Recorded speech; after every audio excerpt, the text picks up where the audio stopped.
Disseram-nos que a fé era a ponte para uma eternidade, mas nunca nos contaram que essa passagem exigia o pedágio mais alto, a submissão da própria alma. O sagrado não é a promessa de vida, mas a hipoteca da dúvida. Por séculos vivemos sob o peso de uma dívida que não contraímos, temendo uma punição que não compreendemos. Aceitamos o medo como herança e o castigo como destino, trocando a vertigem da liberdade pela segurança de um dogma. Mas e se a salvação que nos prometeram for apenas a maior de todas as prisões? Bem-vindo ao cérebro em conflito, onde o pensamento não se ajoelha. Houve um tempo em que a noite não era um mapa do céu, mas o teatro do terror. Antes das catedrais, antes da palavra escrita, o homem estava só com o trovão e o vazio. O mistério era cru, sem intermediários. Ele olhava para o cosmos e via a indiferença sublime do infinito, e o medo que nascia dessa solidão não era o medo da punição, mas o pavor existencial de ser um ponto sem garantia. Foi nesse instante de vulnerabilidade primordial que a grande barganha foi proposta. Troque a incerteza da vida pela certeza de um pós-vida.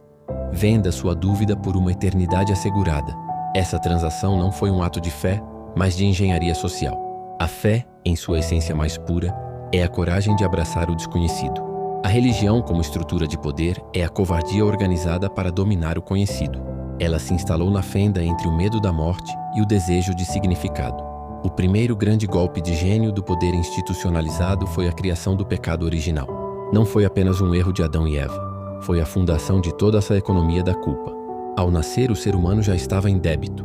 Sua vida inteira era a penitência por um crime que ele não cometeu.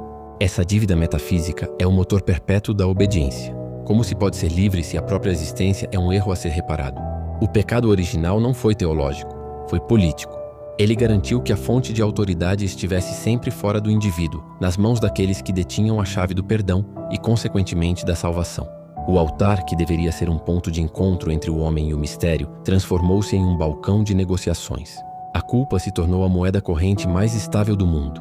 Cada oração, cada ritual, cada dízimo era um pagamento simbólico de uma dívida impagável.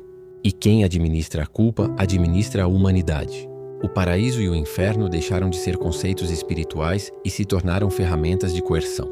O inferno, em particular, não é uma ameaça divina, é uma arma de controle psicológico de massa. Sua função é garantir que o medo seja mais forte do que a curiosidade. É a punição eterna prometida àqueles que ousam levantar a cabeça e perguntar: por quê? A doutrina é a gaiola, o medo é a chave. Por trás desse silêncio há uma intenção antiga. Por que o sagrado precisa de intermediários, se o divino é onipresente? Por que precisamos de templos para encontrá-lo, de sacerdotes para falar com ele, de dogmas para compreendê-lo? A resposta é dolorosamente terrestre. O intermediário é o canal da taxa